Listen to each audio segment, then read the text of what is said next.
Hello students, स्वागत करते हैं आपका हमारे यूट्यूब चैनल एएसएससी एजुकेशन पर। आज हम पढ़ने वाले हैं इंग्लिश ग्रामर से use of if in place of unless. Unless के स्थान पर इफ का यूज करना, ठीक है। यानी कि अनलेस को हटाते हैं और उसकी जगह पर क्या लगाते हैं, इफ लगाते हैं, ठीक है। हम पहले इनके अर्थ देख लें। जैसे कि इफ का क्या अर्थ होता है? इफ का मतलब है यदि, और अनलेस का मतलब क्या है? यदि नहीं, ठीक है। तो जैसे कि हम लिखेंगे इफ। इफ मतलब क्या है? यदि। और अनलेस, अनलेस मतलब है यदि नहीं। यानी कि हमको करना क्या है? इफ का यूज करना है किसकी जगह पर? अनलेस की जगह पर। यानी कि यदि नहीं को हटाकर क्या लिखना है? केवल यदि। यानी कि यदि से यदि तो मैनेज हो जाएगा, क्या बाकी रह जाएगा? केवल नहीं, ठीक है। अब जैसे कि हम सेंटेंस देखें इसका, फिर हम इसको समझते हैं इसका कि नियम क्या है, किस तरीके से हमको इसको जमाना होगा, ठीक है। तो use of unless in place of, sorry, use of if in place of unless. Unless he runs fast, he can not win the race.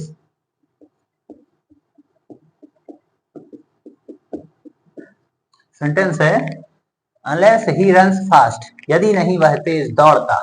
unless मतलब यदि नहीं, ही का मतलब वह, रन यानी कि दौड़ना, एस लगा हुआ है, प्रेजेंट इंडेफिनिट टेंस है। unless he runs fast, यदि नहीं वह तेज दौड़ता, he cannot win the race, वह रेस नहीं जीत सकता। यूज ऑफ इफ, इफ का यूज करें तो इफ का मतलब क्या है? यदि।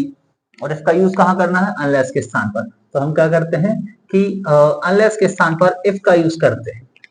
यानी कि अनलेस को हटा देते हैं और उसकी जगह पर क्या लिख देते हैं? इफ। अब हमने अनलेस को हटाकर क्या लिख लिया? इफ। हिंदी देखें इसकी। अनलेस का मतलब है यदि नहीं, और इसके साथ एक नोट जुड़ा हुआ है क्योंकि अर्थ है यदि नहीं। इफ का मतलब है केवल यदि। यानी कि अनलेस की जगह पर हमने क्या लिख लिया है? यदि। यदि नहीं की जगह पर लिखा गया है यदि। यदि से यदि तो मैंने जो क्या बाकी रह गया है इसमें? नहीं। यानी इसके नोट को हमको लिखना है। तो नियम हो जाता है कि वाक्य में अनलेस के स्थान पर इफ का यूज करते हैं और उसी वाक्य को नेगेटिव कर देते हैं। कैसा करते हैं? नेगेटिव करते हैं। मतलब कि इफ का यूज करना यानी कि क्या लगाना? नॉट लगाना है, ठीक है। तो अनलेस को हटाया, इफ लगाया, और यदि नहीं की जगह पर हमने क्या लिख लिया? केवल यदि। तो यदि से यदि तो मैंने हो गए, ठीक है। लेकिन कौन बचा है अभी बाकी? नहीं। नहीं मतलब कि क्या होता है? नॉट। यानी कि इस नॉट को हमको लिखना है। तो हम अनलेस के स्थान पर इफ का यूज करते हैं और उसी वाक्य को कैसा कर देते हैं? नेगेटिव करते हैं। तो हमें पता है नेगेटिव करना यानी कि नॉट का यूज करना। और नॉट का यूज कहाँ होता है? हेल्पिंग वर्ब के बाद। नेगेटिव की कितनी कंडीशंस है? दो कंडीशंस। एक जब हेल्पिंग वर्ब दी गई हो और एक जब हेल्पिंग वर्ब ना दी गई हो, ठीक है। तो हम यहाँ पर देखें, यदि कोई हेल्पिंग वर्ब दी गई है तो हेल्पिंग वर्ब के जस्ट बाद हम क्या लगा देते हैं? नॉट। और सेंटेंस कैसा हो जाता है? नेगेटिव। बट यहाँ पर कंडीशंस होंगी, हमें वर्ब को देखना होगी। यहाँ पर देखें, अगर वर्ब में एस या ईएस लगा हुआ है तो क्या लगता है? डज। नेगेटिव के लिए क्या लगता है? नॉट। तो क्या हो जाएगा? डज नॉट, ठीक है। यदि वर्ब में क्या लगा हो? एस या ईएस, तो हेल्पिंग वर्ब क्या आती है? डज। नेगेटिव के लिए क्या आता है? नॉट। और फिर वर्ब में से एस या ईएस को हटा देते हैं, ठीक है। यानी वर्ब चेंज हो जाती है किसमें? फर्स्ट फॉर्म में। अब जब वर्ब का फर्स्ट फॉर्म दिया हो तो हेल्पिंग वर्ब आती है डू, और नेगेटिव के लिए क्या लगता है? नॉट। जब वर्ब का दिया हो सेकंड फॉर्म तो हेल्पिंग वर्ब आती है डिड, नेगेटिव के लिए नॉट। और सीधा कंक्लूजन क्या है कि जब हम डू, डस या डिड तीनों में से किसी भी हेल्पिंग वर्ब का यूज करते हैं तो वर्ब को बदल देते हैं किस फॉर्म में? फर्स्ट फॉर्म में। वर्ब चेंज हो जाती है किस फॉर्म में? फर्स्ट फॉर्म में। तो क्या रहेगा यहाँ पर? अनलेस को हटाकर किसका यूज करते हैं? इफ का यूज करते हैं और उसी वाक्य को कैसा कर देते हैं? नेगेटिव कर देते हैं। नेगेटिव करना यानी नॉट का यूज करना, और नॉट का यूज होता है हेल्पिंग वर्ब के बाद। हेल्पिंग वर्ब कहाँ आती है? सब्जेक्ट के बाद। सब्जेक्ट कौन है पहले इसमें? ही। तो हमने लिखा ही।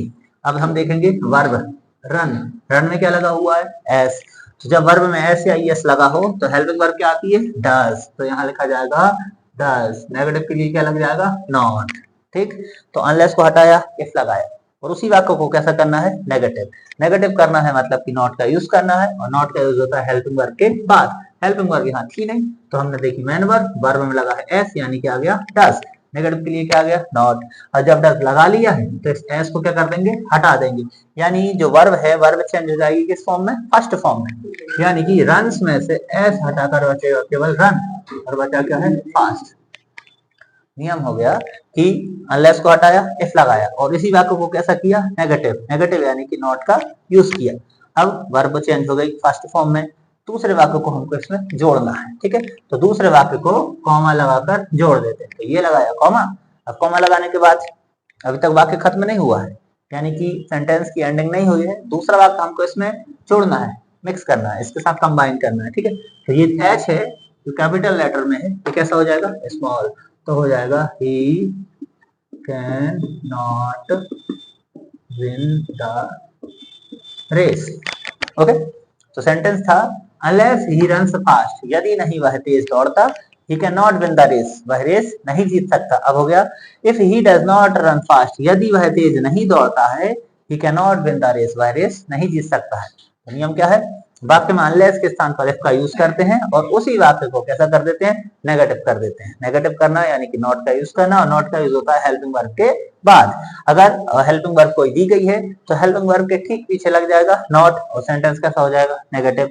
अगर हेल्पिंग वर्ब ना दी गई हो तो क्या देखी जाती है, मेन वर्ब। ओके क्रिया, वर्ब में अगर लगा है एस या ईएस तो क्या आता है, डज, नेगेटिव के लिए नॉट। और वर्ब में से एस या ईएस को हटा देते हैं, वर्ब चेंज हो जाती है किसमें, फर्स्ट फॉर्म में। जब वर्ब का फर्स्ट फॉर्म दिया हो तो हेल्पिंग वर्ब क्या आती है, डू, नेगेटिव के लिए नॉट, और वर्ब तो है ही फर्स्ट फॉर्म में।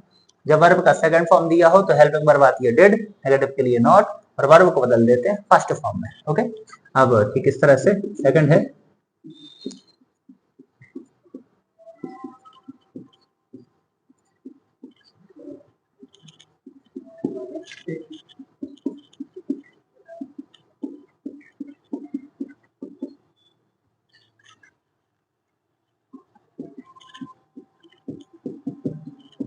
ये आता है सेंटेंस, ठीक है।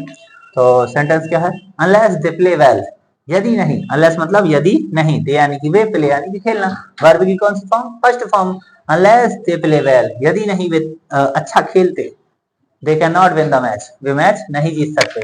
या फिर लिखा हो सकता है they will lose the match, वे मैच हार जाएंगे, ठीक है। तो पीछे से कोई फर्क नहीं पड़ रहा है, आगे के हिस्से में देखना है। अनलेस, और नियम क्या है, अनलेस का यूज करना है, यूज ऑफ इफ का यूज करें किसकी जगह पर, अनलेस की जगह पर। अनलेस को हटाना है और अनलेस की जगह पर क्या लगाना है, इफ। तो क्या है कि जब हम इफ का यूज करते हैं तो नॉट लगाते हैं, इफ का यूज करते हैं तो नॉट लगाते हैं, और अनलेस का यूज करते हैं तो नॉट हटाते हैं, ये सिस्टम चलता है, ठीक है। तो अनलेस हटाकर क्या लगाया, इफ। अब जब इफ का यूज किया है, यानी कि हमने यदि नहीं की जगह पर क्या लिख लिया है, यदि, यानी कि जो एक नहीं बचा हुआ है, यानी कि नॉट बचा है, उसको अभी हमें लिखना है, ठीक है। तो इफ का यूज करते हैं और नॉट लगाते हैं, ठीक है। तो ये लगाया इफ, सब्जेक्ट कौन आएगा, दे। अब हमें नॉट लगाना है, क्योंकि अनलेस का मतलब था यदि नहीं, यहाँ का एक नहीं, एक नॉट बचा हुआ है, उसे अभी हमें लिखना है। तो हम क्या करेंगे, वर्ब देखेंगे, वर्ब क्या है यहाँ, प्ले। वर्ब की कौन सी फॉर्म, फर्स्ट फॉर्म। तो जब वर्ब की फर्स्ट फॉर्म दी गई हो तो फिर क्या आएगा, डू, और नेगेटिव के लिए क्या आ जाएगा, नॉट। और ऐसे भी देख सकते हैं, सिंगुलर कैरेक्टर है, ऐसे एस लगा है तो डस। प्लूरल कैरेक्टर है, वर्ब की फर्स्ट फॉर्म है, तो क्या आएगा, डू, नेगेटिव के लिए नॉट। अब जब हमने डू नॉट लगाया है तो वर्ब कौन सी फॉर्म में आएगी, फर्स्ट फॉर्म में।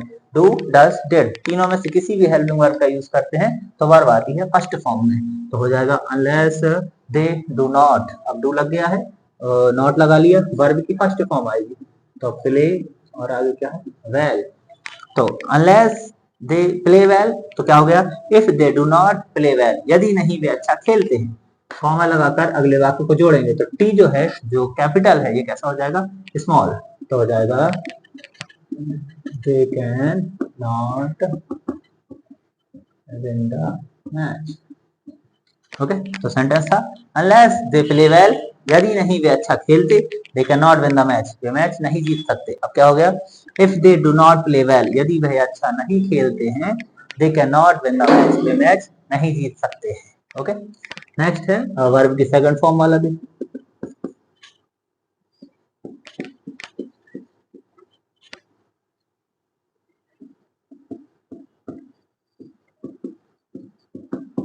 unless I took a taxi, unless I took a taxi, यदि नहीं मैं एक टैक्सी लेता, कॉमा, ठीक है। तो क्या नहीं कर सकता था,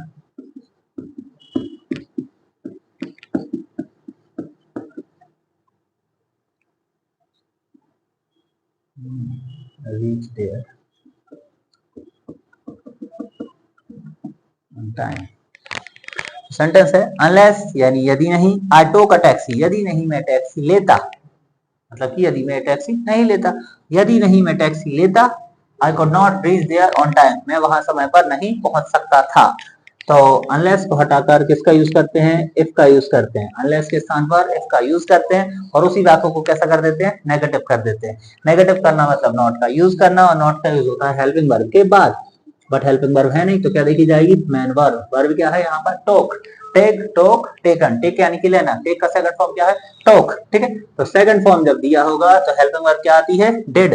नेगेटिव के लिए क्या आता है, नॉट, क्योंकि सेकंड फॉर्म आती है पास्ट इंडेफिनिट टेंस में, और पास्ट इंडेफिनिट यानी कि हेल्पिंग वर्ब क्या आएगी, डिड। नेगेटिव के लिए क्या लगेगा, नॉट। अब जब हमने डिड लगा लिया है तो वर्ब को किस में बदला जाएगा, फिर फर्स्ट फॉर्म में, ठीक है। तो सेंटेंस होगा अनलेस आई डिड नॉट। अब डिड है तो टोक जो है बदल जाएगा फर्स्ट फॉर्म में, तो टोक का फर्स्ट फॉर्म हो जाएगा टेक, फिर क्या है टैक्सी। फिर कॉमा तो पहले से लगा हुआ है, अगर यहाँ पे फुल स्टॉप होता तो हम इसको क्या करते, कॉमा में बदलते, कॉमा लगाते, दूसरे वाक्य को स्मॉल करके जोड़ते। अब दूसरे वाक्य में यहाँ आई कैपिटल है, यहाँ भी कैपिटल है, तो आई को कैपिटल से लिख सकते हैं, ठीक है, क्योंकि छोटा वाला आई थोड़ा अजीब लगता है। तो यहाँ पर रहा आपका कौन, आई could not reach there on time। तो इस तरह से कितने भी सेंटेंस बनाए जा सकते हैं, ठीक है। पहली कंडीशन क्या रहेगी, सीधा सा नियम है, अनलेस को हटाकर क्या लगाना है, इफ, और उसी वाक्य को कैसा करना है, नेगेटिव। अनलेस के स्थान पर इफ का यूज करते हैं और उसी वाक्य को नेगेटिव कर देते हैं। नेगेटिव करने के क्या नियम है, अगर वर्ब में एस या एस लगा है तो क्या आता है, डज। नेगेटिव के लिए नॉट, और फिर डज लगा लिया है तो ये एस या एस क्या हो जाता है, हट जाता है। दूसरे वाक्य को कॉमा लगा के जोड़ते हैं। अब अगर वर्ब का फर्स्ट फॉर्म दिया है तो हेल्पिंग वर्ब डू, वर्ब का सेकंड फॉर्म दिया है तो हेल्पिंग वर्ब डिड। और जब हम डू डज या डिड तीनों में से किसी भी तरह की हेल्पिंग वर्ब का यूज करते हैं तो वर्ब किस फॉर्म में आती है, फर्स्ट फॉर्म में आती है। Okay, thank you.